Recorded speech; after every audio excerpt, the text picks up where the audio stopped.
This is FanSpeak, a weekly live show where the fans of comics and its community are our guests.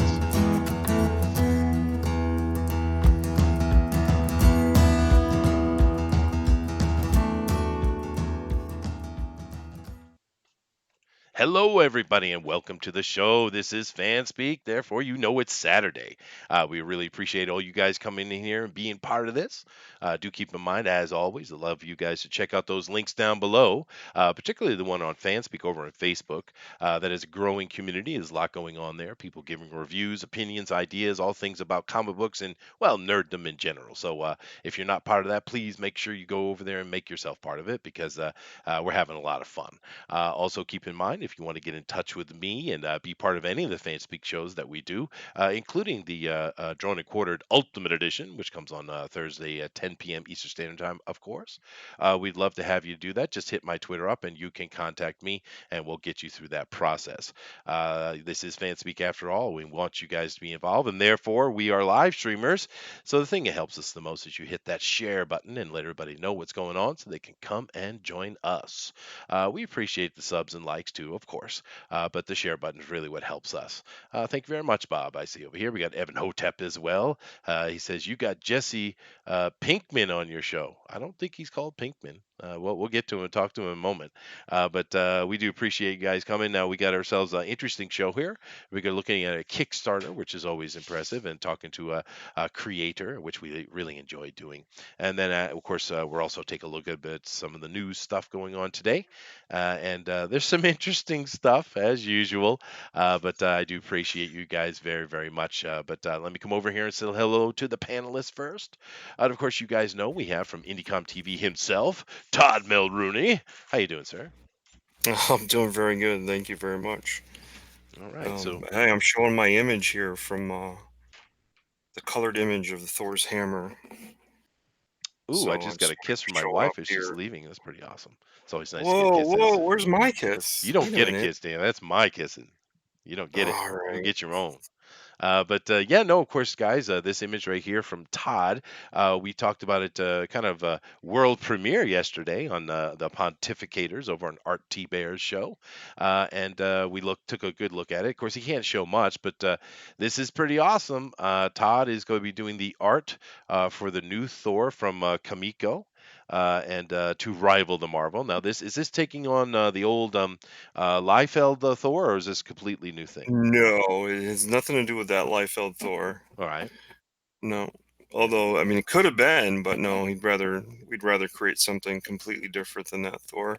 That Thor, Supreme had took his hammer away from him. Right. I don't know if you remember that. Yes, I So, do. Yeah, yeah. kind of a cucked out Thor, I guess. A little bit, but hopefully you're going to be doing something new. And this is not a little thing; it's a big thing, actually. This has made the actual news, talking about this new Thor comic coming out to rival the Marvel one. And of course, the cool thing about it is these guys, which he can't release who the writer is yet, which means it must be a big name. But the cool thing about this is they can do anything they want. Of course, the mythology behind the Norse gods is deep and varied. Marvel took just little highlights and made their own world out of it, which is absolutely awesome. But what it really means is they can make their own unique, Asgard, and it could be completely different because there's so much source material to take, and of course they could. Who knows where they're going to go with it? So I think it's pretty cool news, dude, and happy to see you're working on it. Yeah, thank you. It's definitely going to have a as far as costuming, it'll have more of a Norse feel. Yeah. Getting some help from experts and stuff like that. So there'll be fur on the costume and things like that. It's definitely going to have a different look altogether. Well, do keep in mind, of course, with the mythology, they're talking about ancient times and such. But a lot of people misunderstand the Vikings. Of course, Vikings a verb anyway. It's not really what they were. They were Norsemen or Danes or case by case. But people really misunderstood those people because they were highly sophisticated with a high-end democratic state. Actually, they were not the image you have of this dirty, savage, brutal Viking coming at you. That's not what they were. So hopefully you're going to take your writer will take a little bit of a look at that and give us not as necessarily as much fur as you would think they would run around in. Actually, they were very sophisticated, probably the most Oh no, sophisticated no, for I'm Europe. talking Actually, about like no, no, no, almost ornamental. yeah, It's that's cool. not they won't be wrapped in fur. It's sort of like I don't want to give away, but it'll be ornamental. It'll be more of like, oh, instead of pouches and in pieces of armor, it'll just have a spot where there's fur and it makes sense. You know what I mean? Yeah, no, that's cool. That's cool. I'm looking forward to it. Yeah. Can't wait till we can get the little behind the scenes information, and of course, we will keep you guys up to date what's going on with that project, and that's awesome. And of course, there's a ton of really cool projects going over here, guys. You know that we're constantly trying to take a look at new creators and the things they are doing and what's going on. And today is no different. We are joined by Jesse White, who is the artist and creator and part of a team, which he'll explain to us momentarily, for the Strange Adventures. So, hello, Jesse. How you doing, dude? Hey, I'm great, Chester. Thanks for having me. Oh, happy to have you here, man. Now, before I go over and bring up the Kickstarter page and start looking at that, we really like to get to know you a little bit. So that's Sure. a wonderful mantle you have there behind you. That's perfect setting, I think. So tell us a little bit about Jesse. Who are you, and how did you get into comics? And just kind of give us that rundown on the personal bio. Sure. Well, I work as a professional illustrator outside of comic books, and I've been a comic book fan since the 80s, I guess. I started basically buying comics at the corner store. You remember those days when you could buy them at like the grocery store? That's where I Absolutely. started. Yeah. Yeah, yeah. Yeah. Yeah. My first comic happened to be Conan number 125, and it was basically a cover by John Buscema and was like illustrates by him inside. And it sort of set the tone and the standard very high for me about what comics were about. And I really wasn't much of a superhero fan. I was more of a sword and sorcery fan of comics. And so through all those years, I just collected all the Conan. I actually have every single one of the Marvel run. I've collected them all and I bought them all. And I'm working on making all the collection up into the high grade now. I've got some sixes and stuff in the early numbers, but I got the whole set, and I got the whole Savage Sword run too. And I decided that there was a kind of comic missing in the comic verse these days. That is that kind of 70s black and white Hmm. magazine comic that existed in those days. And Savage Sword was really, as far as I'm concerned, the kind of highest mark that art had reached. And it was a shame for me to see it descend away from it into a different kind of a aesthetic that I think is probably got its own qualities. It's just not the one that I like. And I attempted to bring that back with my comic Strange Adventures, and it's you can hear in the name it's a harkening back to the weird tales, the old pulp style, and that's what I'm trying Sure. to do with 70s comic. You know. Oh, that's cool, dude. So, kind of harkening it back to tales of mystery and things like that. That's very cool. And yeah, I love the Conan stuff myself. Okay. Although I certainly think the Dark Horse run is probably my favorite, though. Whoa, whoa, whoa, That wait, was wait. epic, dude. That Hold was on, epic. hold on. At Well, I its don't agree height, with you. at its height, Marvel, at in its peak, Conan or the Conan universe was four books, and two magazines, right? Yeah, yeah, So it was far superior than the X-Men, the Avengers, and all that stuff. It supported that many artists, in the sense that there were multiple artists all the time working on all these different things. Uh, it not it doesn't get enough credit in my eyes for what it was. Well, to be fair, I mean, if we really want to look at it open with an open mind, it actually is what allowed us to get the Conan we have today. I would say without the Marvel run, there would be no Conan at all today.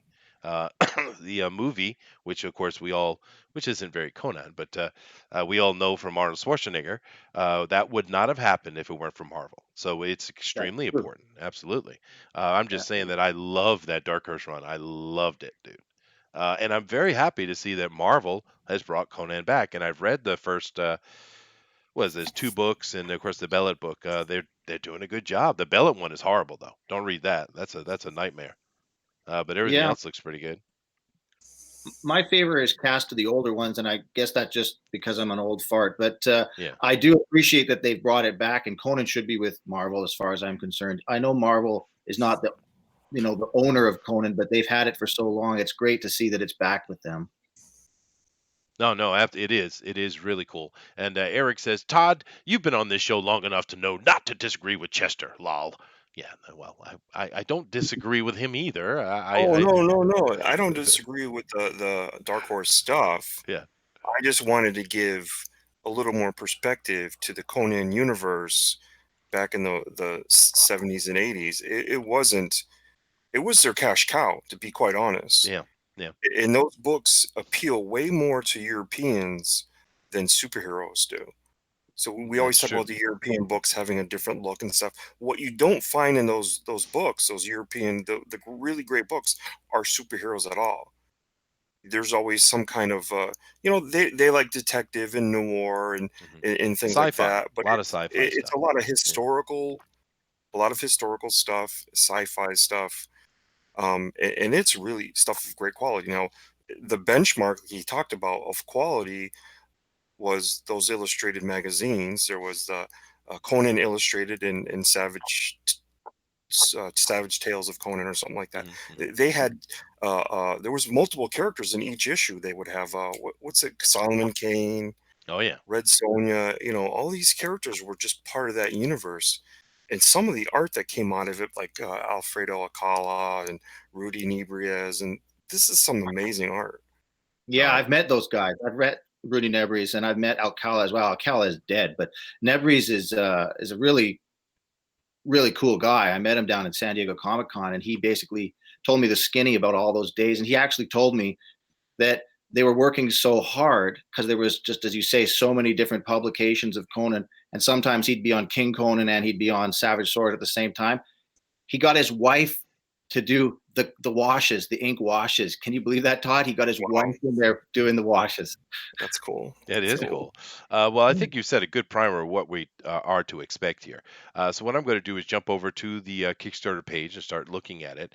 Now, if you want to see what I'm showing the folks here, Jesse, just white box my icon in the Hangouts, and you'll see exactly what I'm showing the folks. Okay. Okay. All right, so let's jump over to Kickstarter page here, guys. See, it's Strange Adventures comic magazine, very nice. 64-page pulp comic done in homage to the black and white magazines of old, such as Eerie, SSOC, and Tales from the Crypt. Yes, there you go. And looks like he's already got himself moving a little bit here on the prices. He got 14 days to go with 72 backers. Green Devil Properties, very nice there. And just kind of going through the page here. So just tell me what we're looking at, man, as I go through it.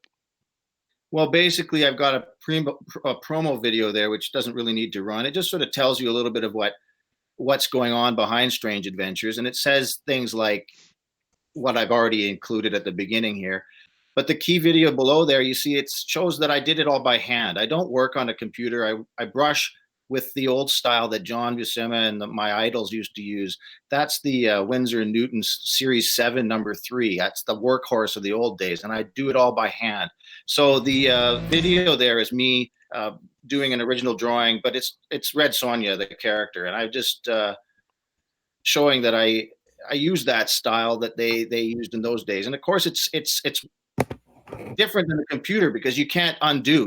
It's the thing is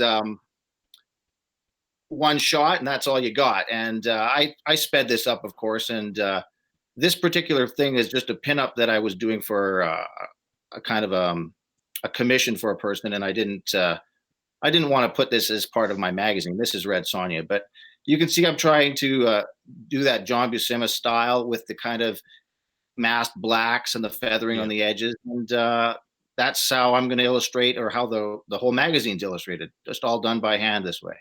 No, that's awesome. And I think it's really nice to add this thing, whether it's in the book or not. You're just showing off your style. And Yeah. one thing I do have to say is because we've had this conversation here many times through, oh, I don't even know how many projects we've looked at up to now. But one thing is this up top trailer. It needs to be short, sweet, and to the point. because if people are going to watch it, it can't be a boring thing because a lot of people don't watch it. And we've said to many, many people, move your other videos down into the body of the campaign, which you have done. And Hmm. that's the way you should do it. And you know, that's great. We do know that there is a bit of controversy within certain groups in the indie revival community that are kind of anti Kickstarter, pro Indiegogo. But then again, both those companies have very similar limitations and positives in different ways. I personally think Kickstarter is far more dynamic property, and it also is a place that has the history of comics being on it as well, whereas Indiegogo is kind of a new thing. So, me personally, I'm very happy to see Kickstarter project here, and so good on you for doing that. Uh, Well, I but went uh, on Kickstarter because I had done a job for another guy and outside of comics, illustrating for lead figures for Dungeons and Dragons, and mhm. he ran it on Kickstarter, and I just went with it because he was already there, and I just thought it was the place to go. So this is an anthology in the 64 pages here, and we have the list of the stories that are in here. We have Jungle Adventure. Let's see, The Trials of Ingretta, Weird Noir, and Sterling, Occult Detective. Very nice. We have a dark fantasy one with Queen of Kareth. Very cool. A Picto Fiction. What is that? Now, pictofiction is a style, and I actually have a little feature on in my YouTube channel, which it was used in the time when the comics code was clapping down on the kind of things that the publishers and EC were putting out because they were too lurid, and they didn't like the fact that there was a lot of kind of, I don't know, adult themes and kids were buying it. So EC Comics tried to get around it by creating this thing they called pictofiction, which they took the same scripts and the same illustrations. Hmm. So, like, say, for instance, guys like Wally Wood and Frank Frazetta and stuff, they were working on these things and they had these things all done. And they said, well, okay, we can't release these as comics because it's now illegal. So they produced them as this thing called pictofiction, where they would write a huge block of long form text, not in bubbles, and they would just do like one illustration and they'd say it was for adult consumers. It was a way to kind of get around it, you know? Right. And for a while it worked, but then they caught up with them as well and it failed. Well, it is interesting to keep in mind that there was a real big pushback on that. But then again, when Stan and Jack and Steve got together, they were bucking against that policy as well when they Yeah. created Marvel. Mm-hmm. Interesting. I had never heard that before, but it makes sense to me. But that's a Motherfish Head and Immortal Fear. What an interesting name. We have a hard science fiction here with SOC Net. I can kind of figure what that would be. A historical fantasy with Northern Boy, a weird fantasy, The Final Test, and a horror with Madrigal Island. Very nice. And then we have a Yes. breakdown of each one here. Oh, that's cool. That's a nice layout. Oh yeah, look at the art. Now, you had mentioned you're doing a team here. Now, you are an artist, but you have other artists and writers, or are you doing all the art? Well, I'm doing all the primary art. My brother is doing some paintings for Mother Fishhead. Uh-huh. Uh, he's an artist on his own right, but his profession is a school teacher. So he's decided to help me out for it because he does that kind of I don't know, the kind of painting that I wanted for it. But I'm doing the drawing for everything, and I have several writers that have pitched in and helped out with the scripts. Nice, nice. Yeah. And that is kind of interesting. Now, it's censored here, but I'm assuming in the book it's not censored, right? Oh yeah, of course. I did that to not raise eyebrows. Well, no, you kind of have to. But yeah, I'm loving the. It's definitely got that old style line art, which is really cool, and it's not holding back any punches, which is very neat. Yeah, I'm liking the look of it, and it's cool too, where you've laid out each story and given a little block of information for it and art as well. So yeah, Yeah, that one there has a host like the creep there. You can see that skeleton guy up ahead. Each of the stories have a kind of an introduction like the old ECs that they used to have the keeper. I have this character called Uncle Victor, and Uncle Victor is kind of a homage to the character Uncle Frank in Hellraiser. You see, he's got the skinless right, kind of, yeah, right, yeah. and he speaks, in that pulpy way, and he's going to introduce all the stories. So now I'm looking here, and you got blue boxes. What are these blue boxes? Some kind of future tech, I guess. Yeah, this story Socknet is written by David Stewart, who is author that publishes a great many different types of novels, and he wrote for me sort of a future story about the day of tomorrow, where sort of social media is kind of moved to this something that you project in front of your face, and so Hmm. this neurologic hardware projects from your own mind, and you interface with social media through this screen. And I thought I'd put the blue color in. It's the only color in the whole magazine, actually, that one little blue square, that whenever these socknet screens are up, they'll see it in blue. Hey, interesting. So it's kind of taking off a little bit of Tokyo Ghost, I'm guessing, huh? Yeah, a little bit. Yeah, definitely. David definitely likes that stuff. All This is the right. one I wrote, Northern Boy. And that's basically my autobiography of growing up in the country. I live in Canada, if your viewers didn't know that, and I have lived rural for most of my life. For my university days, when I was training and going to school, art school, I relocated to a major center, but I grew up in the country. And this story is kind of a little autobiography about me, although I set it in Hibernia in the time of the Romans. And there's a bit of contention in Irish history that, Mhm. they like to make a fight between the claim that the Romans occupied it or not. And there is this Drumanach remains that show that perhaps there was Romans there. And my story is setting that the Romans were there, and it's talking about the kind of experiences that I had. And I've cast my family and myself as these barbarians, the primitive people, Mhm. and it's a little bit of an homage to the kind of, I don't know, the changes that happened in my life when I started to move away from sort of that experience that I had from childhood, being raised by hippie parents, which I think led to a lot of difficult things that happened in my adulthood. And so this is my personal story. No, that's interesting. And of course, we are not surprised you're Canadian at all. We can hear it. Yeah. Is that so? Oh, yeah. Yeah. Absolutely. Yeah, where about are you from? I'm just kidding. I live in British Columbia on the west Oh, coast. nice, Oh, nice, nice. okay. Yeah. Well, it'd been better if it was Nova Scotia or something, but that's all right. We'll let you stay anyway. But we do hate on the Canadians here, just so you know. We But do we not. do. We hate the Canadians, not as much as the French, Come though. on. The French can go straight to hell.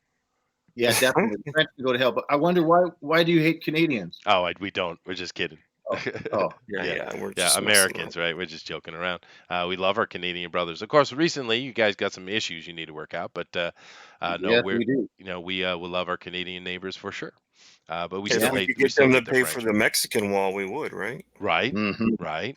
Yeah, but I'm from New England. Todd and I are both from New England, and of course, the issue we had to deal with growing up is we have this damn New Yorkers to the south, and then to the west of us we had the damn Quebecians. So we were surrounded by assholes. Anyway, Yeah. but sorry for a ding ding. Dinale's here, not to yell at me.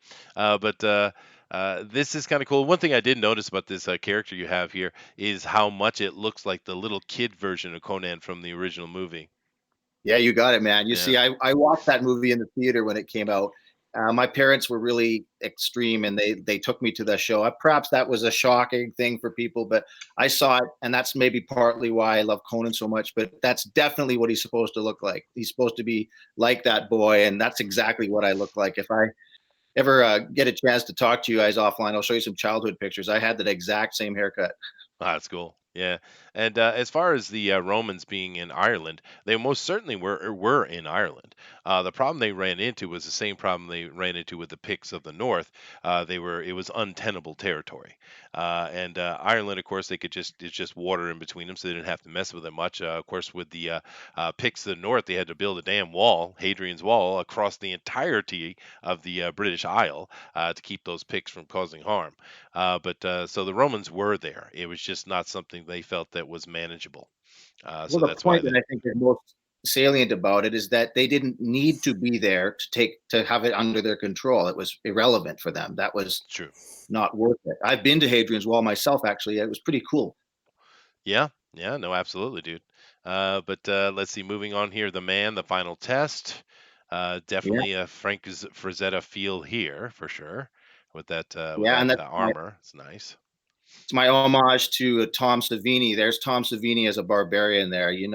The horror makeup artist, and one of the things that my comic owes something to is to the Creep Show, you know, and Tom Savini was the the makeup guy for that, and I decided to cast him as the kind of barbarian in this story. It's about a man that's very, very savage and rude. You can see in this first part he's being rejected from an application to joining this group called the Protectors. And if you happen to go on Google and you write Tom Savini is, one of the first things that comes up is an asshole. And I don't know if Tom is or not. I mean, I did meet him at San Diego Comic-Con and he seemed nice to me, but the legend is he's pretty mean. So I thought this character here could be my Tom Savini character. He's a very, very mean guy. This Savage Tale is going to be kind of the most like the Twilight Zone. It's going to have a twist at the end that'll blow people's minds, I think. That's cool. That's cool. Would you like to comment on this comment here, Todd? About the Savini, yeah. What do you mean? Oh, I don't particularly know the name. Oh, really? So, Okay. yeah. Do you? I've heard it. Yeah, for sure. Offhand, yeah. But Brad from Petra Light says, "Do not let Chester Busby get into history. God save us." Fine. Don't worry about it. I'm on target. They always get angry with me when I start talking history over here. It's sad. Oh, really? Yeah. This is cool. We got a guy with a Letterman jacket, and he's got a sword in his hand. It's an interesting juxtaposition here. Well, that's a stick, but anyways, he's is it a stick? Oh, okay. All right. yeah. He's got Letterman jacket because it's set in the 50s. This one particularly, and this is our horror story. It's kind of a zombie story that's written by Scott Seppi, and the graduating class of this Alaskan high school is of like people. Wait, she looks almost like she's grabbing her own. Never mind. Almost, she is grabbing her own tit. Oh, is she? Okay, maybe Yeah. he's thirsty. I don't know. Well, no, if you read the, I promote you'd it. make sure that she's saying you could come over here and kiss me, baby. She's a zombie. Oh, okay. All right. I got you. Yeah. She's possessed by the sickness at this point, and it's like a zombie story. And basically, this group of kids get themselves in a bad sort of cyclone of terror by going to an island off the shore of Alaska where they live, and it's like the kind of zombies that are not dead; they're like sick, you know, that kind of style of zombie. Mm-hmm. That's the cool. more debauchery, the better. Chester loves debauchery. I do. It's very true. Coming down here, we have the Immortal Fear. Oh, very nice. Ooh, I like this art. Yeah, this is pictofiction, and I decided to noodle it up here. John Buscema, my idol, basically always talks about noodling as being something that kind of detracts from comic art because it makes it too detailed. And but for this, because they're big still pictures, I thought I'd noodle it up like Rudy Nebres kind of style, you know, and like because it's not bubbles, it's just big chunks of text. So this is a pictofiction style, and this one's written by Matt Wellman, who's an author in California, and it's sort of a story about Norse mythology, but it's also a pulpy story where it kind of has this man named Silas who is a sort of a soldier of fortune, and he gets himself wrapped up with Ragnarok a little bit. And this particular part of the story is a flashback, and they're in South America, and they discover this sort of temple where there is kind of a luminescence, a bioluminescence in it. And I picked this part to illustrate because it's the most pulpy of the part of the story. Oh, cool. Well, there you go. Eric Hawkins says he is a legend in horror, and Todd and Chester would know him from Dusk Till Dawn. He is the guy with the crotch gun. Oh, all right. Well, there you go. Yeah. I have a question for Jesse. Best inker of John Buscema's Conan work of all time. Best inker. Well, it's John himself doing his own inks. Ooh, that's the wrong answer. Tony D, man. Tony D inked him. He would turn Buscema into almost like Neil Adams-esque. Tony DeZuniga is very, very good. And I think that Tony DeZuniga has a place in history, but he changes John's illustrations quite strongly. I have some original Tony, and I liked him most, and I'm going to agree with you in this, in his work in Our Racket from DC. It's not the wrong answer. It's fabulous. No, I know. Work, but Tony DeZuniga is not not the same kind of illustrator that John is. He's more like a fine artist, and his illustrations for Aurak blow my mind. They are the most beautiful things I've ever seen. I happen to have an original Aurak from I bought from San Diego Comic Con, Mhm. and Tony's inks on his own pencils are beautiful. But for me, John inking on John is the one. I'm sitting here taking a look at the retro ad stuff. We've been seeing people do this more and more, and I love it. I think it's cool. I love the little the Grodnard files. That is that's perfect. Do you listen to that show? Hmm? Do you listen to that show, the Grognard Files? No, I didn't know it was a podcast, but I know what a grognard is. Yeah, well, these are all real properties. These are people from Twitter, and they're real properties Oh that you wow. could actually purchase from. I put these ads in here for people that are stood out to me on Twitter as being people that are notable, and there are also things that I like myself. For instance, the Black Dragon Games there is a role playing company Uh-huh. that put games up for kids, and you can see that the Flags of War miniatures up there on the top right. That is the lead figure company that I did some work for. So these are all real things, and I'm offering as one of my perks that if you pledge at a certain level, you'll get your own property in the ad page in my comic. Oh, that's cool. And you got, of course, you got alternacomics.com here, which is a really nice nod to Peter Samedi. That's cool. Yeah, Uh, yeah. yeah. Oh, that's cool, dude. All right. Now, what I'm going to do is I'm going to come up to the top here. And I do apologize for the little coughing, guys. I'm still trying to get over this cold I've had the past few days, but I do feel better. So that's good. But nevertheless, I want to come up to the top and I want to take a look at the actual title trailer. Now, the first question I'm going to have that I ask for everybody: am I going to like this? Well, I've never run a program on any of these crowdfundings before, and I didn't know what these programs videos were supposed to be. So when you gave that preamble about it being short and sweet, it is not very short. I thought, for instance, that I was going to be showing this video and it would be on a different kind of a setting than it was in this. And what I did in this video is very good. And I think it's very fun and it's very much part of what this is. But it's going to surprise you. It's not like most Kickstarter beginnings. All right. Well, that's well, promising and potentially terrifying. So I'm clicking the button. It's happening. It's not that long.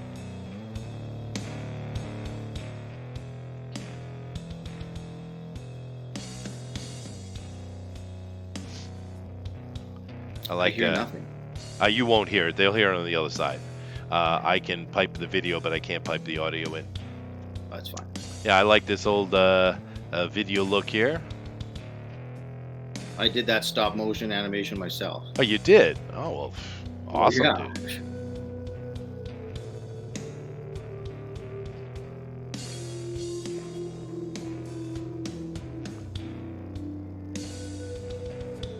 And where'd you get the music from? From David Stewart. He's one of the writers that I mentioned at SockNet, and he also wrote this music. Oh, awesome.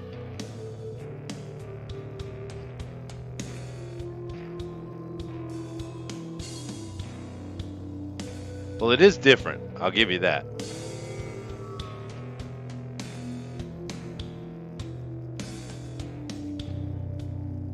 You'll recognize this setting.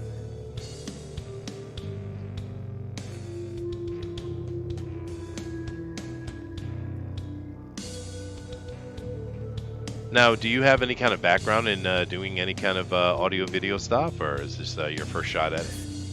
Not audio video, but I worked in the theater business for a very long time. I was a set and costume designer before I got my job as an illustrator, and it was partly influencing this, I suppose. This is where I'm sitting right now, this room. And that's my magazine. And in this part, it's going to show you some of the pages that you see inside of it, and Happy Halloween. just in kind of the format of what it's going to be. I'm glad that you've joined me here this evening because I've got something. Oh, see, now we're coming into a little bit of the talking head type of thing. I So brought something back. interesting. Now, with this right here, let me just kind of jump through and see. This is this is explaining it. Okay. All right. So my first thinking on it is that it's interesting. I might take and leave the first part, and when you start talking, I might cut that out and put it down below personally. But it's not a bad looking trailer. It's not horribly long. But you got to keep in mind that there's been big, huge studies done, particularly on Kickstarter, dealing with these top videos. And most people don't watch them. And the ones who do watch them, they want something short and sweet. Whereas interesting, it's odd, but interestingly, the videos that are in the body of the campaign, which you have right here, these are things that people pay more attention to. I don't know exactly why that is. It just these studies have shown that's what it is. But I think it's interesting. It's definitely interesting and different, which is always cool. But yeah, all right. So, is there anything else here, particularly? Now we're going to deal with the perks and stuff later. But is there Mhm. anything particular here you would like to talk about before we move on? I have one question for you about that intro video that you were just talking, because I edited it and added that speaking part Mhm. because I found from some of my responses of people that logged in on phones that they see nothing except the first video and all the perks, and I thought this is poor because no one gets to see any of my uh, illustration without having that access. So I put that in that first Mhm. video, and I don't know if this is true or not, but I had from multiple different people that you don't get to see anything if you go in on a phone. Huh. Well, if that's true, then I get why you did it. And of Mm. course, I think it's fine as it is. I'm just telling you, it's usually better if it's short and sweet with that head trailer. That's what we found, and we've been doing this for over a year, and we've seen Yeah, I can't even imagine how many projects we've looked at, and it just seems to be a standard thing. If there is a problem with people coming on the phones and they can't see the video in the body down here, then it makes sense for you to have that on there. But it isn't here to there. Like I said, most people aren't going to watch it anyway. that's So interesting. I'm yeah, glad you told me. yeah. Well, I'm actually before I get into this creating this YouTube channel, I'm mainly coming out of the Kickstarter world with board games, tabletop stuff. Hmm. So I've been doing You that don't for years and say. years. So I'm just kidding. oh, you don't say. Oh, thanks, Todd. You know how much you love that stuff. I'm just messing with you. All right. So is there anything else you'd like to cover before we move on to a couple of news articles? No, I think the news would be a great thing to hear. All right. So as you guys know, You we've say that, but you might want to take that back later. no, he Is won't. that It'll be so? fun. But this is a really cool looking project here, guys. And of course, as usual, we're going to do a little bit of news, and we'll come back and look at the perks at the end, as we always do. So let's go ahead and jump over and start looking at the news we have for today. So the first thing we have today is, of course, this is talking about. AT&T and T and their purchase of Warner Brothers and stuff that's going on. It's we've been talking about this quite a bit, having a lot of effect. And of course, HBO Max price could be too high for subscribers, according to Moody. Now, we've already covered this story. To be honest with you, they're charging way more than everybody else is, and it's we had mentioned before that this $15 that they want, they're kind of stuck in the old fashioned aspect of HBO. We all know HBO came to cable; it was a paid thing, and since the early '80s, right? And I think they're just stuck in their old ways. They're going to either have to adjust this or they'll suffer for it because what we've been talking about over here and many other people is how many streaming services are just coming out of the woodwork and they're all not going to survive. We know this.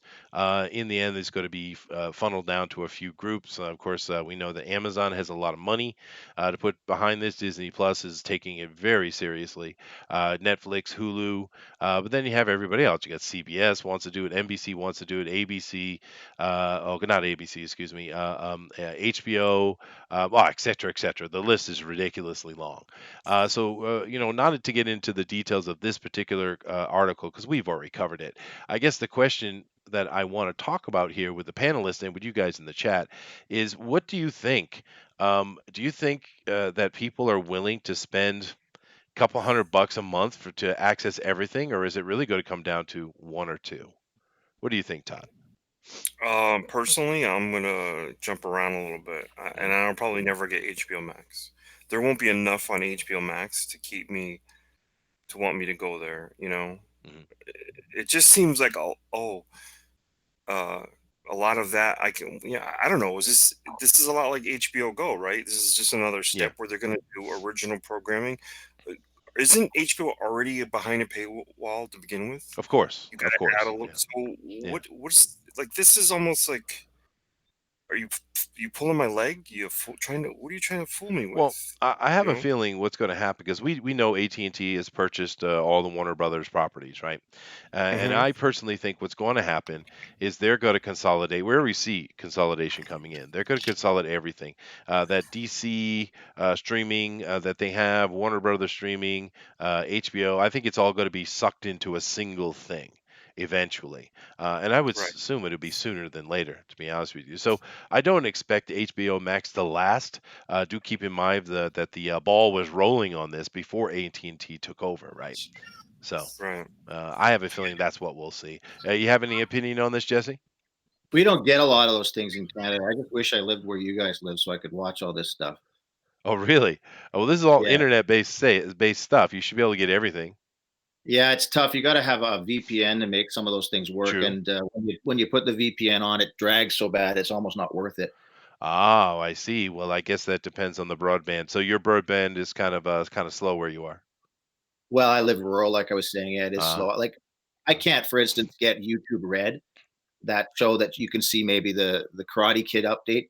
Cobra Kai. I yeah. can't get that in Canada. Okay. We lots of things. Well, that's something that hopefully your area will be updating. But yeah, it's a problem, and that's why we're seeing a lot of places trying to upgrade to the 5G stuff. But and of course that would solve the issue. But aside from that, though, I really think that this HBO Max thing is simply something that was happening before AT&T bought it, and in the next year or so, I think we're going to see all of the stuff from Warner Brothers shut down, and they will come out with a streamlined thing, and they certainly won't be charging no $15 for it because that's not competitive at all. So but That's a horrible price. it's very expensive, yeah. But it is what it is, and we've talked about this before, so I'm not going to spend much time on it. So let me move on. Now, this is a little bit interesting thing because we're talking about Apple TV exec Kim Rosenfeld exits amid realignment. Now, it's the same subject we have going on. And of course, you guys know that Denali's in charge of the news over here, and he always tries to put a linear story together for us to look at. But so this is the same conversation, right? Once again, do you want to be paying Apple TV to use Apple TV, especially because it's basically you have to have a little box. It isn't something you can just access on the internet. They've, as usual with Apple, they have taken it and kind of locked it up away from you. Because they you need their little box. Apple's always doing this kind of silly stuff, and I'm wondering when they're going to learn. I mean, really, when are they going to learn? Finally, with the Windows, with their Apple phones and iPads and stuff like that, finally now you can use like portable hard drives and all that kind of stuff you couldn't use before. But that just came with the update. What, a couple of months ago? Apple, man, they're thick-headed, they're hard-headed, and excuse me, this is another, I think, a streaming service that is just doomed to death. Personally, you have any opinion on Apple TV, Jesse?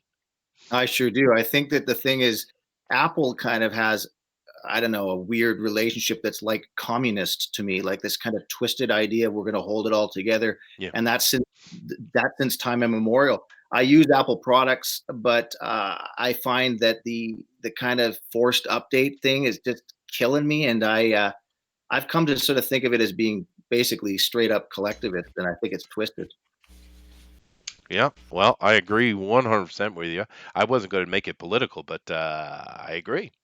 Todd, what do you think? What do they have? Like, what if they come out with that I want to watch? Well, it's What's kind the of big like thing? Netflix. It's similar to Yeah, Netflix, really. okay, but is there original programming? Well, I actually no. Well, no, not that I know of. But no, what I See, if mean, it's people don't people don't watch Netflix for the old movies that have already gone through the cinemas and they've shown on TV. I don't watch Netflix for that. if a new show comes on or whatever, or even something I might have started watching, and I'll stay with, like, I have to admit that I've watched The Crown because I like historical things. So I've watched that. Lost in Space. That might be the only reason to even keep Netflix is Mm, Lost in Space for right now mhm. until that shows the second season. But I don't. There's nothing. There's nothing there that's a movie that I haven't seen that I want to watch again. I'm not going to watch Rocky 1 again. I've seen it 100 times. Well, some of Maybe us do, though. 10 years. Yeah, I but if watched it every again. Yeah. couple of years or so, yeah, okay. But are you going to pay to see it? Are you going to keep paying to see older movies? Because they really don't have anything new unless they've made it, right? And I get your point, and I agree. Original content is desperately important, which might bring us to the fact that Disney Plus might be the one that really has the legs, because Amazon's Prime, they certainly made some content, but mostly what they're making their bank on is the old stuff. That's really what they're doing. Now they have the money to put out a much higher content of original programming, but they don't seem to be going that route. Netflix is really the one that's trying to do that, but now Disney Plus, I mean, literally a dozen new TV shows are going to drop on that, going through Marvel and Star Wars and stuff like that. So, yeah, no, Apple TV. Now, as far as I understand, Apple TV allows you to gain access to all their stuff with Apple products. So, therefore, you can actually do Netflix through Apple TV, et cetera, et cetera. It's more of a control center than anything. Mhm. But it's like, Mhm. why would you put me behind a device that I need to have? It doesn't make any sense. My device, whether it be an Android device or an Apple device, allows me to do everything I want to do. So it's just typical Apple, is as far as I'm concerned. It's the same nonsense we get from them continuously, and and it's really the only negative thing for me is the fact that they just make such a good product. That's They the do. yeah They work very well. I don't know when you mentioned that I made it political. I don't know that it is not political. It yeah. seems to be an artistic choice, and that's the only way that Steve wanted it to be. It seems that he came right out of that world, and that's why it's that. Yep. Nope. Absolutely. And I agree 100%. I mean, particularly with Apple, and it's funny for me if we want to get into the political side of it because Apple does do all their crafting and building over in China, and we know that this is a major problem because the simple fact of the matter is, if you support anything coming out of China, ultimately it's being built with slave labor. And you say, "Well, of course, Apple isn't doing that." Well, in a way, they are, because they're big companies where they're big factories where they're building this stuff. These people have been dragged in from the countryside, forced into these jobs. It's a type of slavery. It's so bad that on these dormitories where they have all these workers for Apple, they actually have safety nets underneath all the windows because these people are trying to jump out and commit suicide. So this keeps them from killing themselves. And I'm not joking. That's a realistic thing. Um, Oh, yeah. So Apple is weird because they'll sit here and talk about all their political things in the world and the future and how they want to be, and of course they're very left leaning, very socialist in their thinking. But yet at the same time, they have no problem using slave labor. It's bizarre to yeah. me. Yeah. I don't want to take it on a tangent, but do you know if in the inside of Apple machines, like if you take them apart, are all the pieces within it Apple products, or do they just use generic products like Dell products and stuff? Like say the light, for instance, in the back of the light screen, the screen. Like, Well, I know they used to have a relationship with NVIDIA, but that has been ended. So have they making their own product or are they getting it from someone else? I'm not sure. I would say okay, that mostly it is Apple created, but I'm sure there's still some third party items in there. That's my guess. yeah, okay, Yeah. But anyway, let's move on to something that's more fun and less heavy. But once again, this is Denali's look into things, and it's something we need to talk about. So let's talk about movies. Now, this right here is box office for Ford versus Ferrari is hmm. number one. Charlie's Angel is, of course, is we'll talk about in a minute, is doing very poorly. But this movie, I'm excited to see. I really want. I'm hearing great things about this movie. We have Christian Bale And of course, we also have Matt Damon, and they just sounds like they absolutely kill this movie. Now, I'm a car guy personally. I love all this kind of stuff, but I'm really excited about looking for Ford versus Ferrari. If you guys are movie people, or is this something that's on your radar? Go ahead, Todd. Um, yeah, I'm looking forward to this too. I'm gonna watch this, but I'm not a Ford person or certainly not a Ferrari person. But Yeah. Well, this was an I've important got a. moment in time when with car development and Oh racing and yeah, stuff. it Yeah. was before the Pinto. Oh Jesus. That's what we expect from Todd. He's going to talk about Pintos. Oh, But Hey, how often do I usually pull pull a George, right? that's true. That's true. Yeah. What do you think, Jesse? I'm excited for this one. I think that Christian Bale always brings an interesting game. Sometimes he's whacked so far off, and sometimes he's just horrible, and sometimes he's so magnetic. I'm sure he's going to be great with this. And you see, this whole race car thing is exactly what you were just saying, Chester. I love that stuff too. I Mm. watch the Steve McQueen movies where he's terrassing around in his muscle cars, and that just stuff is what I was growing up on. So I'm Oh, excited for Bullet. that. Yeah, that's a great movie. Oh, it's Yeah. incredible, man. Yeah. But no, I love car movies too, and but more importantly, as we all have several reviewers that will listen to who we respect. They think like we do, right? And all the reviewers who I watch for movies, they are loving this. I mean, they are loving it. There's hardly any negative in it.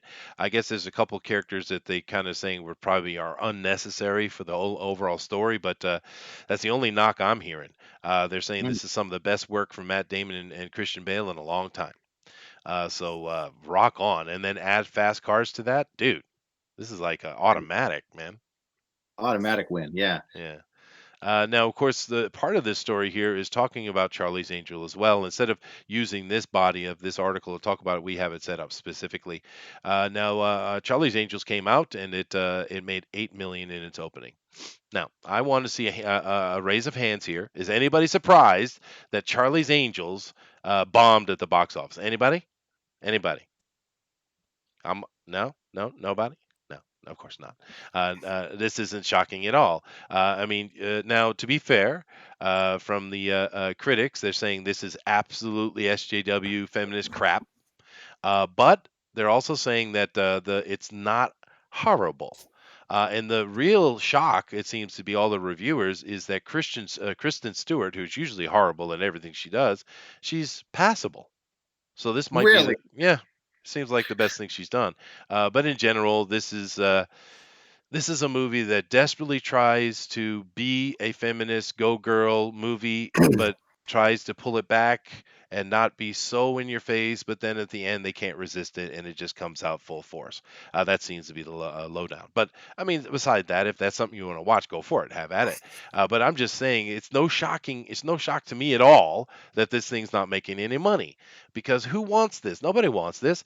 You completely miss the point about Charlie's Angels. Charlie's Angels was created way back when to have the sexiest ladies alive at the time to be put in the sexy positions in front of you. That was the whole point of Charlie's Angels. It wasn't yay, go girl, pro feminist. It was the opposite. It was for men, right? But they've latched on to this as they have several other things and they've missed the point, you know?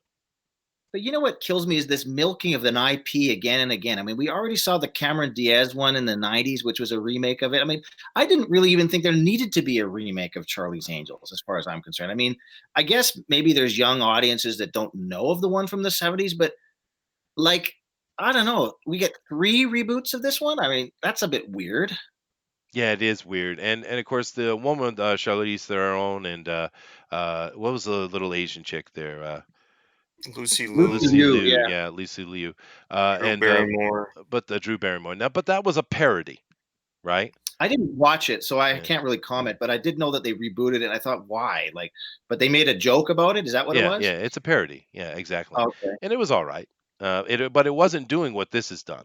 But Kristen Stewart here, she's all about the being the lesbian and stuff. And my wife was, when did that happen? I said, when it was fashionable. Right? Yeah. And that's what it comes down to. Now, me personally, I have no problem with a strong female in a role. I love them. I mean, look at the Terminator 2. That's a very strong lady, and we love that movie. It isn't. Ripley. Yeah, it has nothing to do with that. Ripley. Yeah, God. It's just about the intention here, and of course, it's just another failure, and they're going to keep doing it because they don't learn. So wasted money. Anyway, So is you know. Kristen Stewart's character actually a lesbian, or does she just look like a lesbian? Oh no, no, she's a lesbian. Yeah, everything she Okay. does now, she's all about being a lesbian. She's super lesbian. You didn't. Yeah, fashionable super lesbian. Yeah, Hmm. but I guess you do you. But that's the thing about it. It's so fake though, It because that's is. not what she is. It's simply fashionable. We saw this happening in the '90s as well, the mid '90s. There was a lot of Yeah. girls where it was fashionable to be bisexual. It was fashion, right? She looks like Milo Yiannopoulos. She She's does. looking. Yeah, she does. Well, and actually, Milo's sexier, to be fair. Yeah. But whatever. I just wasted money, I guess. But and she's in another movie coming out this year too, with some underwater sci-fi supernatural thing. But that trailer looked like a absolute trash fire as well. But nope, not surprising, and good on Ford and Ferrari.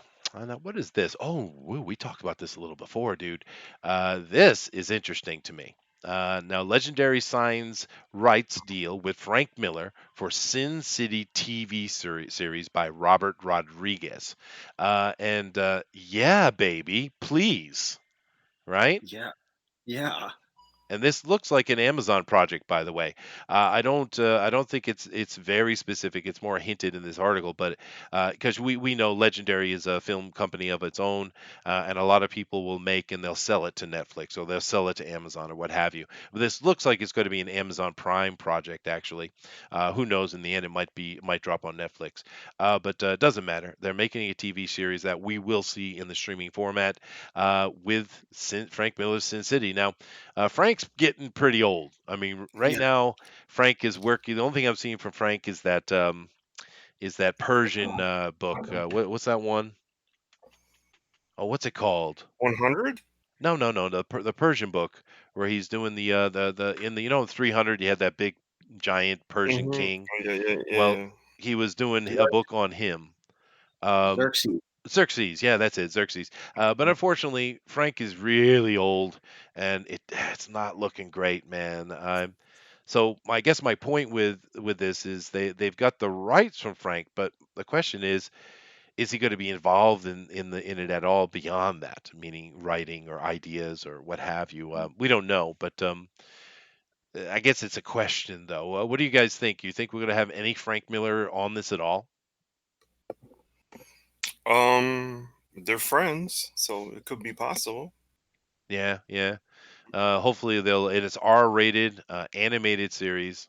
Oh my God, dude, it's gonna be awesome. And of course, here you see Rodriguez with Frank. Now, I like Robert Rodriguez. He's done a lot of cool things. He's a bit of a weirdo, for sure. If you ever go pay attention to him speaking, but I like him. Mhm. And This is awesome news as far as I'm concerned. And it sounds animated too. So I don't know. It's What do you? animated. Yeah, yeah, That's yeah, awesome. yeah. So Well, I remember hearing about when the Sin City movie came out. And what year was that? Was that the 2000s? Oh, The that's first. way back, dude. That's like 16 years ago, 17 God, years it's ago, long. something like that. That long Yeah. ago. That's the problem with getting old. You think things that were that long ago, really, that just yesterday. But I remember Frank Miller was on the set and like he would draw pictures of Marv and stuff to help them, make his makeup. And looking at him in that picture down below, he's looking kind of almost like Freddy Krueger. He's looking that Oh old. yeah, yeah, he is. Yeah, that's true. But Yeah, he might be there, but I think he's beyond it. He might be past it. well, like I said, the Xerxes thing, which he's been putting out the past 7 years or so, we've seen stuff come out of Frank Miller. It's not like he's not working. It's the most recent stuff I've seen anyway. If someone knows more about that, no, it sounds like in the over here in the chat they're agreeing with me. But that Xerxes thing, it just doesn't look great. I don't like saying negative things about Frank Miller, particularly when it comes to art, but you got to be honest. And that Xerxes is not looking up to par. Mm. But anyway, this is really cool. Looking forward to it, and as you guys know, we will keep an eye on this and keep you up to date over here on the show. I know the last little thing we have to talk about here is kind of typical crap coming out of DC, to be honest with you. But DC baits readers by having Catwoman cheat on Batman with Nightwing in February. No, it's Valentine's Day. Nightwing, what you doing? So DC Comics is celebrating Valentine's this year in the most outrageous way possible by having Catwoman cheat on Batman with Nightwing in a comic special hosted by a character with such a racist history. It forced DC Comics to cancel their Detective Comics Before Batman collection. Really, that's right. Just for $9.99 this February, you can witness the return of Slam Bradley in DC Crimes of Passion, an 80-page prestige one-shot that celebrates the season of love by having people murder their loved ones. And of course, it's got a bunch. What? Yeah, right. That's kind of weird, huh? But we have this cover here, and it's scenes cheating on Batman with Nightwing, and it looks like Batman isn't a fan of the cuck stuff. Now, what an interesting thing from Bleeding Cool we have here. This is from Jude Terra, of course, and I don't know, dude. What do you guys think about this 80-page giant? Where I don't know. Do you think that he's really cheating on with Catwoman? It's probably her just messing with Batman, to be honest with you. If it's kill their loved ones, I'm sure it's just like a sort of and there's a twist to this, you know. I'm sure there is. Yeah, there must be. Yeah. Like the wedding, right? Yeah, The right. wedding. I can't find myself even drumming up like 10% interest in that. I'm not interested in whether or not they're eating on it or not. It's not something that changes my life. Yeah, It's a good picture though. it was kind of typical nonsense. We knew they weren't going to marry them. In all honesty, they should have though. It's the Oh, same thing. They did the same thing at the same exact time over with the X-Men on Marvel. So yeah. it's just typical. We know they're not going to do it, even though they should. But yeah, I'm not going to be baited by this.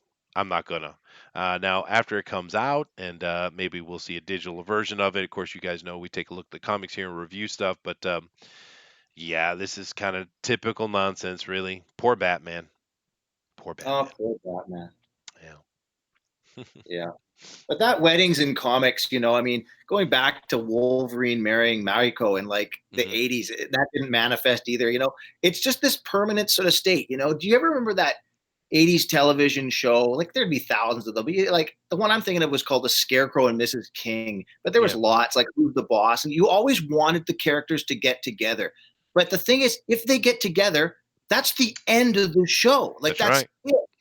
That's So right.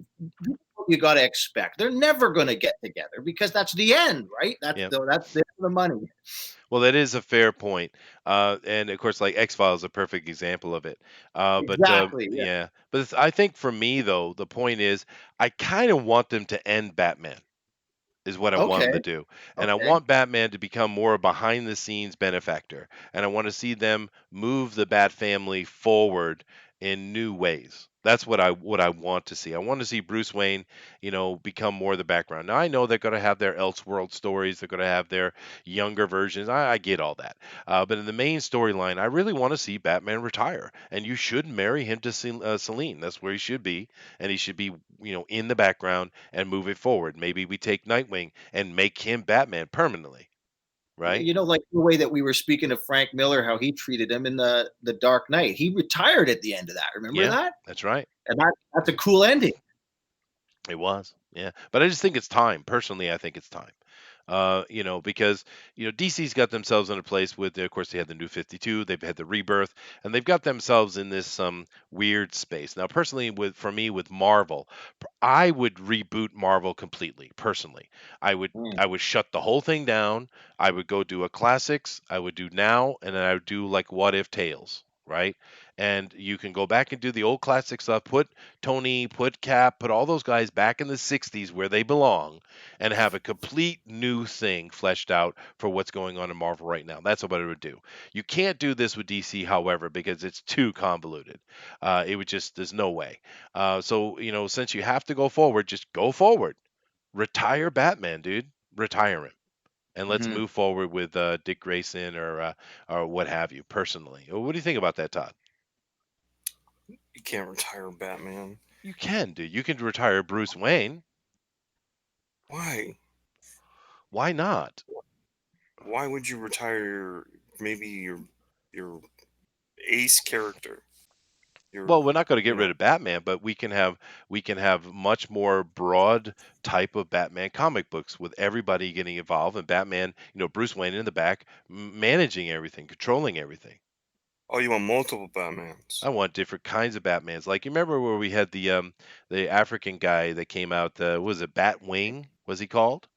And What the about so you like the whole era of Tom Slott in the yeah, I like the Batman 100 Incorporated. Spider-Man? Yeah, yeah. You like this 100 Spider-Man, the Punk Spider-Man, Well, no, that's more and of a Spider. multiverse thing. I'm talking about Batman Incorporated.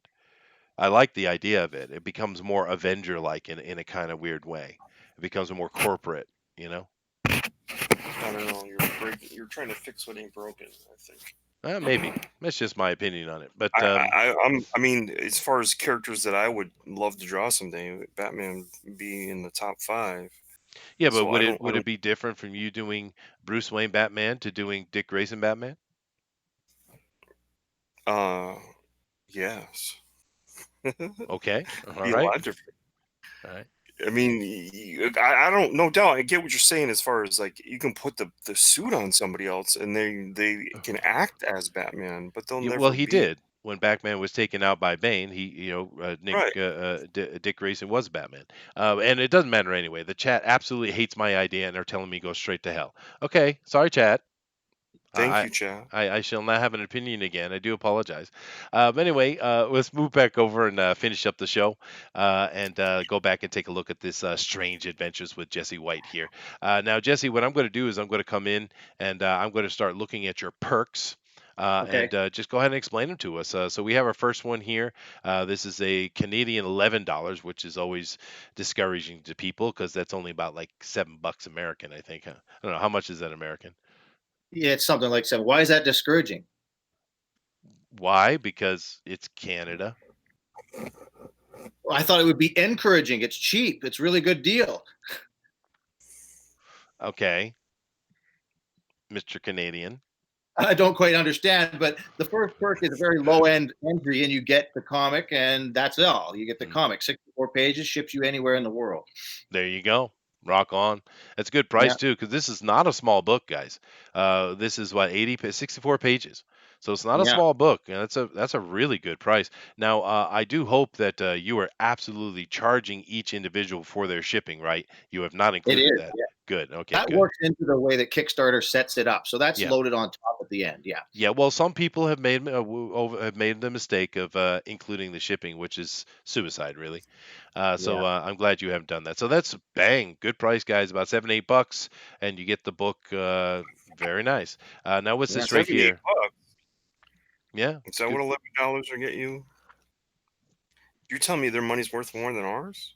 Their No, ours is money, worth no, less. it's worth less. Yeah, Okay.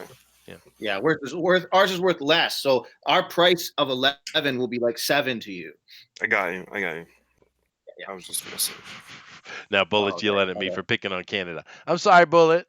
I apologize. Hmm. Is he from Canada, Bullet? Probably. That I get yelled at explains all the time. absolutely everything. All this time, I did not know that. I'm pretty sure he is. Because every time I Yeah, try that to take a explains dig at everything. Canada, he's always getting on my case. I Uh, should have known, actually. I shouldn't have been able to guess that he yeah. wasn't. Of course, what he's probably not really understanding is the fact that the only reason I keep making those digs is because it bugs him. You see, I'm very simple creature, Todd. Very simple. Yeah, yeah. Yeah. Yeah. Anyway, we have $17 Canadian, and that is a signed limited edition and personalized retro ad. Sweet, dude. Tell us about that. Well, that's the one we were mentioning before. You get your own property in the ad page. I've got a couple of the ad pages already finished up, but there's one still set into the book that's got none of the details done. And if you want this perk, you can get your own ad in there. It could be for your YouTube channel. It could be for you personally on Twitter. It could be for your own property. It could be for Ignition, the comic, anything like that. I'll put that ad in there and it'll look just perfect with your own art in it, size of an ad, just like they used to do in the old comic books. And you can actually contact these people and buy the things from them free of charge from me. I'll do the advertising. You do the brokering. Sweet. That's very cool, dude. Now down here for about 16 bucks, this is $20 Canadian. We are looking at a one copy of the mag and a personal video. Ooh, what's that? Well, there's a couple of people that have asked me about how do you ink by hand, and lots of people don't do that technique anymore. And so I run a YouTube channel that does lots of really interesting things. Lots of talks about Conan, lots of talks about John Buscema, lots of talk about like different kind of cultural things. I talked once about that absurd claim of racism being applied to orcs because orcs are now some race we have to worry about. There's Oh lots yeah, of I saw interesting. that. You Yeah, remember that? Yeah. yeah. And this perk, you get your own video of whatever you want. So if you want to have a video on, say Conan's story, The Shadows in Zambula, or you want to have a video on how to ink traditionally, I'll do it for you, and you get exclusive access for it for a month, and then I'm going to put it on my channel after that. That's kind of interesting. I like that. That's different. We've seen a lot of little perks people have tried to put on, usually T-shirts or bookmarks or coins. We've seen a lot of those, miniatures even. But your own personalized video to help you with some specific aspect of art. That's kind of cool, Todd. I like that. All right, awesome, dude. Moving on, 25 bucks. We got one copy in the mag and original art panel. Now, is this coming up out of the book or is this like a printed something?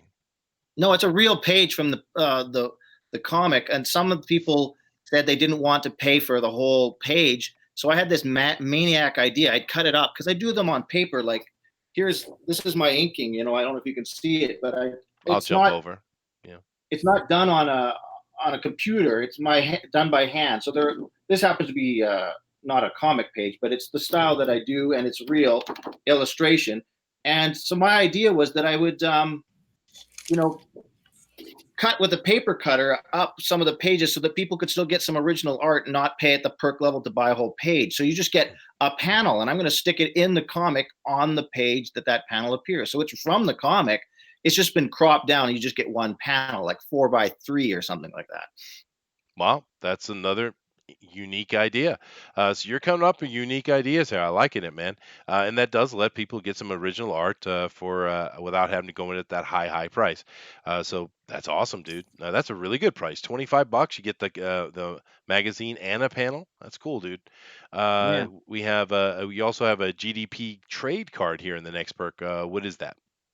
Well, nobody wanted this one. And I was trying to throw this in because I have some fans that are a little bit younger than me. I'm 46, but there are a number of people that are, a generation younger, and they came into the age in the 90s. I was in university in the 90s. So the trading card phenomena started with hockey cards when I was a little kid in the early 80s, but there was really no superhero Marvel trading cards throughout the 80s. But then they came in big in the 90s. Yeah. And there are a number of people that were of that age range that I tried to aim this perk at. And one person actually did claim it. And then they changed to a higher perk later. So now I've got 0 backers on this one. But you just get yourself a little wax pack of trading cards. And what they are, they're a trading card done in that kind of bubblegum style. They peel off like a sticker. And then the back inside cover is like one of those fun activities that you used to do as children where you can put the sticker into the picture. And so it's a picture with areas to put the collectible stickers in. And it would say like sticker number 1, and it would be like a picture of Ingretta or something. And you put her into the scene. And I thought it would be a fun activity, but it's turned out not enough people are interested in it. So we do see a lot of trading cards. Once again, that's a different take on it, the way you're going with it. Which, once again, I like your inventiveness with your perks. It's very interesting. But who knows? You still got some days on it. People might jump on top of it, but it is kind of more of a standard perk with a trading card. A lot of people have done that. We'll see. You still have time. Then for Right. 40 bucks, we're down here, which is about $32 American. This is a copy of the book or the magazine and a page of preliminary art. Now, is this just a whole page? Yeah, you get a whole page. But like one of the things I collect from my study of John Buscema is like his layouts are slightly different than his finished art, and I mean Todd will know this too. When you're planning things, there's lots of ideas that kind of go through your mind, and sometimes it changes a little bit. And I thought maybe there's some interest in having that I collect John's thing, and it gets an insight into the artist's way of thinking as they're drawing, because you can see choices that they're making, and you can actually see, if you're a diligent observer, the way that they make the strokes with their hands. The marks have a certain signature that shows you how he drew it, and you can learn from it. So I thought I'd throw in some of my roughs and my preliminaries. Now, what I do is I usually do it the John style, where you draw it, and then he used to bear down a little bit hard on the page, the lines that he liked, and then erase everything.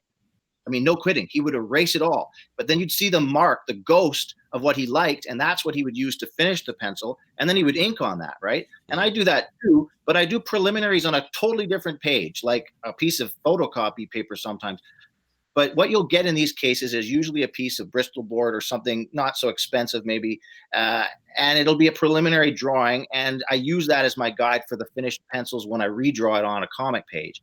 And some people have claimed that, and I thought that as an artist, it was an interesting opportunity to see. Well, that is interesting. Now, I know we had Gary Shipman on many, many months ago, and he was going through kind of a, talking about talking about Kirby. And he went through and showing you exactly what you're talking about, the strokes and the lines and how he was bringing things to life. And of course, after that, we had a great inking tutorial from RT Bear. So if you guys haven't seen those, I suggest you go back and watch those, because it really gets into the detail of the work itself, how things get done. So that's an interesting point you're making there. Now we're coming down in here to, no, it's not your last one. $60 pledge, $65 pledge, so what about $50 American? And this one is getting you finished art page, an entire page. Yeah, you get the full page, hand inked, and it's not produced on a computer, and it's done with the brush, the number 7 Winsor Newton, and you'll get that like a finished piece of art, and you'll get a random page from the comic. It won't be one of the splash pages, because that's a higher level perk. This is going to be paneled page, and whether or not it's 6 panels or 8, I like to use the old style of paneling that you don't see as much anymore, where they were doing it based on the economy of page limit, and they would put as many panels as they possibly could. You can see artists like, from the Master of Kung Fu, people like Galassi and those, they would throw 9 panels on a page sometimes. John often did 7, and mine are like that too. There's many panels. Sometimes there's as many as, I don't know, 8 or 9. I'm not very good when it gets to 9, but I do 6 often, never less than 4. Never less than 5. I mean, 4 is too small, and you'll get a lot of drawing on that page. It'll be from the comic, randomly drawn. Oh, there you go. And actually, I remember we did a very detailed run through of the Dark Knight from Frank Miller, since we were talking about him today. And we were kind of amazed at how many pages he had, like 12, some were even like 18 panels on a page. Yeah. Little faces, just a head on. Yeah, Frank Yeah. did that for sure. Yeah. Yeah, but it worked, though. It worked. Yeah. It's hard. It's really hard. But anyway, that is very cool, guys. And then, of course, we're coming into, he's already sold some out, which is awesome. But the last big perk he has here for 132 Canadian or $100 American, we have 1 copy of the magazine and 1 splash page finished art. So what do you mean by a splash page? Well, splashes are those full pages of art, 11 by 17. That shows like 1 big panel for the entire page. You won't get bubbles and dialogue marring the art. You'll get it just without that copy put over top of it. And you get a full hand inked one that shows a 1 continuous picture. And it would be really nice for framing. You could put it up on your wall. And this one, you get to pick which one you want. And I'm going to have a little D&D type draw when it gets funded. So the people, if there happens to be an argument about, I want that one with King Ape, or I want that one with the naked chick, they're going to roll Dungeons & Dragons dice, and I'm just going to make it like the highest dice roll wins, and I'll just give it to the one. It'll be a fun little live stream to do. But for the most part, because there isn't very many offered, you'll get the one that you pick. And if you come in first, you say, I want Ingretta, you'll get Ingretta first. That'll be you. First come, first serve. Well, there you go.